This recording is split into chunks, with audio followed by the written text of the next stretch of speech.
The story of Akira continues. The main protagonist of the story, who was kidnapped and trapped in his school, stalked and threatened by a yandere girl who liked him, known as Saiko. In here, Akira is faced with a zombie Saiko who has bouts of hunger, and if not fed in a timely manner, she loses control and attacks Akira to take a few bites. There are more deadly characters in the spin-off game, which makes it more challenging for Akira to escape this hellish forest. I already made a couple of videos about the main game, which you can watch by clicking on the cards above or the links in the description below. Akira wakes up in a dark forest, finding a rotting corpse of Saiko-chan right in front of him, leaning on a tree. On the other side, he finds a door which seems like a very surreal scene, as if opening to a new dimension, acting as a portal. Confused to what's happening, getting up, he finds a beating heart right on the ground with a note stapled on a tree saying that she didn't need a heart, so that the writer took it out. It's not clear who the writer is, but whatever is going on doesn't seem real and feels like a bad realistic nightmare. Understanding this heart seemingly belongs to the zombie-like Saiko-chan, Akira picks up the heart and places it inside her chest cavity, which magically brings her back to life when she explains that he is trapped in this nightmarish forest with someone called Yui keeping a key to the door, which is the only way Akira can escape. She doesn't expand on how he ended up here and what happened to her and why this person called Yui is after him. For Saiko to be able to help Akira, he needs to find body parts scattered around the forest and give them to Saiko so that she can replace them with her missing body parts in order to physically restrain Yui, so that Akira can take the key from her and open the door. As it turns out, Yui is their mutual classmate, whom Akira had a crush on in the main game, with her real name being Ichikawa-san. But strangely, in this nightmarish realm, she is physically and verbally abusive, disregarding Akira, calling him names and manipulating him, while holding a key and wanting to trap Akira in this world, not letting him get out, and actually wanting to stab him to death. Yui has short blonde hair and yellow eyes, and not much is known about her. But through some of the animation videos online which have been announced to be canon, she is seen to be kind and polite, which makes it even more bizarre to why she is such a psychotic and murderous entity in here. One theory that I have about her demeanor in here is that due to the experience Akira had in the main game, being kidnapped and stalked by Saiko, his perception of girls possibly became corrupt, and he started seeing girls as murderous and obsessive beings. It's not necessarily a belief that he holds, but having such severe PTSD, his subconscious gives the likelihood that this could be another possible encounter that he could have, which shows the severe mental impact Saiko had on him, making him have a deep fear which might need years of therapy to treat. Yui, being an alternate psychotic imaginary version of Ichikawa, a girl that he had a crush on, his subconscious controls and distorts the reality based on his fears and PTSD, making him wake up in a nightmarish realm in what seems to be his vivid nightmare, where Saiko is a walking and living zombie, instead of being hostile, this time around being supportive and helping him escape. My theory for Saiko being subconsciously perceived as a helpful zombie here corresponds to the canon ending of the main game. In the main game, Akira learns about the alter ego of Saiko and her real personality, with her real birth name actually being Sayaka. Sayaka was in fact a caring and compassionate person who cared deeply about Akira, as she had a crush on him. However, her alter ego, Saiko, was violent and out of control, in a twisted way trying to protect Sayaka, killing or hurting anyone in her way. Akira would fall in that category, as he didn't like Sayaka back, which in Saiko's twisted mind would result in Sayaka being hurt. So Saiko kidnaps Akira and gives him an ultimatum to date Sayaka, as otherwise she would kill him. Sayaka manages to wake up in the midst of this, realizing what Saiko has done, who tries to help Akira run away, telling him that it's not her and that she actually cares for him, saying how much she loves him. This eventually leads to Sayaka dying, as Saiko regains control of this shared body and gets trapped in the broken door window, getting stabbed by the broken glass and bleeding to death. Akira, who happens to be a kind and compassionate person himself, feels terrible for this, despite what happened happened to him, realizing that Sayaka was not the one who kidnapped and tormented him, but it was her alter ego, as she seems to have dissociative identity disorder. So according to Akira's experience and seeing the conflicting personalities, knowing Sayaka in fact is not like that, he subconsciously sees her as a zombie in this nightmarish dream. In here, Sayaka is a zombie as she has died and is living at the same time, so something Akira's mind has created. At the same time, she is good and tries to help Akira, even willing to sacrifice herself, holding back Yui so that Akira can escape, which is the true nature and personality of Sayaka. However, she has a darker side to herself, an alter ego which she has no control of. Her alter ego in here is depicted as her bouts of hunger as she loses control, attacking anyone in sight, including Akira, in order to satiate this cruel and severe hunger. She even mentions at times that she doesn't know why she's so hungry. There are two endings in the first mode of the game, which is called Awake.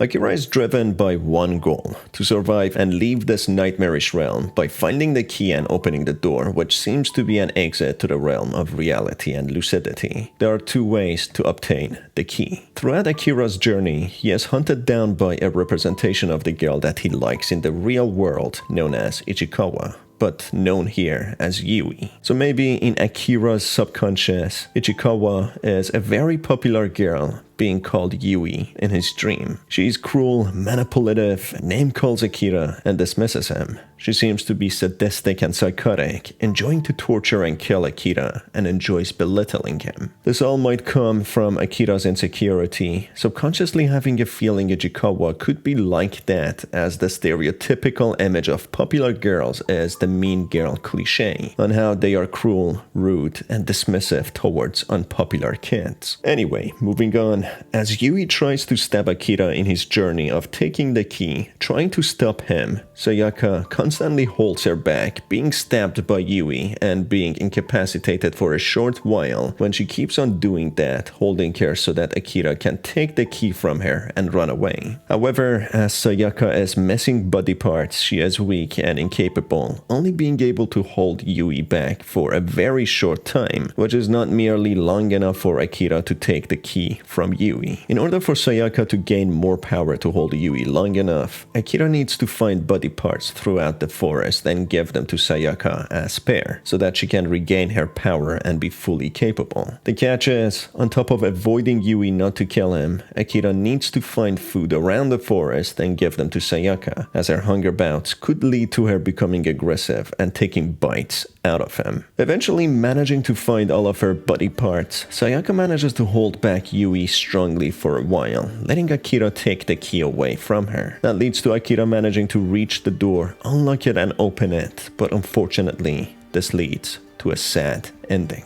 In the cutscene, we see Yui knocking Sayaka down to the floor, with Sayaka seemingly getting hurt. Despite being hurt and on the ground, Sayaka uses all of her energy and still holds on to Yui's ankle, preventing her from getting to Akira. That's when she kicks Sayaka, freeing herself, but it is already too late as she sees Akira having already managed to open the door. Before leaving to what seems to be the realm of lucidity, Akira takes a look back at Yui, clearly not being happy with her, but then he changes his gaze to Sayaka, who is hurt and lying on the ground, having guilt and compassion in his eyes, seemingly feeling guilty for what happened to her in the real world. Sayaka tells him to run away, which causes Yui to get furious, but as a tool of revenge, she menacingly looks at Sayaka, holding her up, pulling her from her hair, then punches through her chest, taking her heart out, rendering her dead right away. But just before dying, Sayaka tells Akira not to worry at all and to save himself, effectively sacrificing herself to save Akira.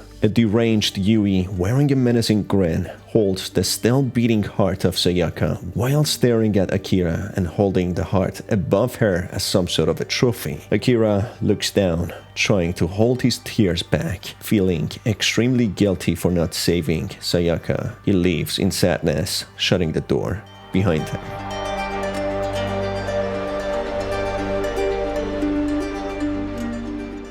The next ending, which is known as the normal ending, is a more dirtier way of obtaining the key and running away. In here, Akira needs to use Sayaka's heart as an offering to a demon in order to get some weapon in return and kill Yui to get the key off of her corpse. This is more of a betrayal and should essentially be a bad ending rather than normal ending. Anyhow, in here, as Akira takes the beating heart and walks around, he hears an echo of a voice speaking in his mind, telling him to bring the heart to it so that it can help Akira in his path. Meanwhile, Yui attacks him with a knife, trying to kill him, calling him a waste of time and space for being alive and not dying already. Managing to find the shrine with a lot of offerings on it, Akira offers the heart to the shrine, which takes the heart with the voice saying that it is a fire transaction in which Akira can get a weapon to kill Yui. The demon, who seems to be the deity of the shrine, in an eerie manner orders Akira to bash Yui's head with the hammer and take the key.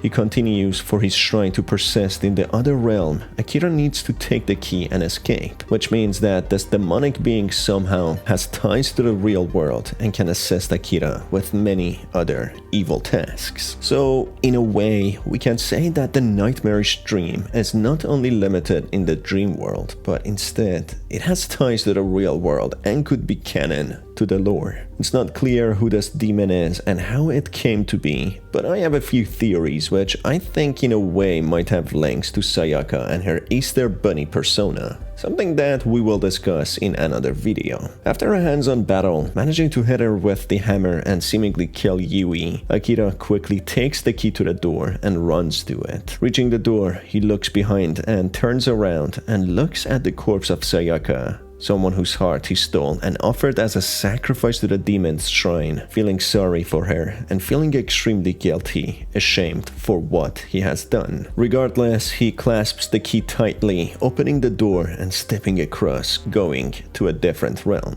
Regardless to how Akira managed to get across to the other realm, he manages to get to another realm in the dream world known as Hell. This realm leads to two different worlds known as Hunger and Rotten, realms that we will discuss in another video, which I'm working on right now, including all the endings and a lot more lore and secrets. For now, let's delve a little deeper to why Sayaka is the way that she is now and what's her backstory. Thanks to the channel Imagination Clash, which seems to be working directly with Habu Pain, the developer of the game, we learn a lot more about the deep lore of this game, which is more like an anime. I will make a separate video going over all the animation videos and dive a lot deeper explaining the characters, their backstory, and much more. Sayaka, which is the actual name of Saiko, was born to a rich family with a well-off father married to a non-biological mother who both took good care of her. Her father is called Kisho Himura, who was married to a woman called Satsuki. Through the most recent videos by Imagination Clash, we learned Saiko's mental health problems seem to be running in the family, being a genetic condition, possibly triggered by environmental stimuli as well. Maybe the bullying and the harsh environment around Sayaka caused her to snap, but through what we see, it's very likely she already had a tendency of having her mental health condition, having split personalities, or better known as through the medical term,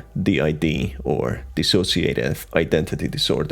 In the flashback, Saiko's biological father, Kisho Himura, has an episode where he blacks out, not being in control, when all of a sudden he wakes up, finding himself atop a badly beaten police officer, as if beaten to the point of death, after the police was called to the scene because of Kisho assaulting his then wife, Satsuki, as we see her having a black eye, holding a child Sayaka in fear. It turns out that he had seemingly an undiagnosed DID, which caused him to black out, with his alter ego committing violent acts. Killing this other person leads to him getting locked up, sentenced to serve 9 years, with the current events taking place 7 years after this incident, meaning that he has 2 more years to serve before he is released. The animation videos do not fully depict or explain what triggered Kisho's episode, but all we know is that he loves Sayaka very much and he looks forward every day to see her, willing to spend all his money for her, paying all his wealth to Satsuki to take care of her. Unfortunately, as all the animation unveils the backstory and the past events before the games take place, we don't know what will happen to the father when he finds out that Sayaka has tragically passed away. Therefore, it can be speculated that Sayaka created a split personality as she had an early development of DID. It's possible seeing her father killing a man in front of her as a child and growing up with a terrible stepmother, being also bullied at school, triggered her condition and worsened it, leading to her have such a violent and cruel alter ego, projecting all the pain and torment that she felt and experienced, while her true nature is being compassionate and kind. We will continue the story and what will happen to Akira in this nightmarish realm in the next video, which will consist of all the endings and secrets, so make sure to stay tuned not to miss out on it. As always, it's been your host Star. Thanks for being here, and I will see you soon.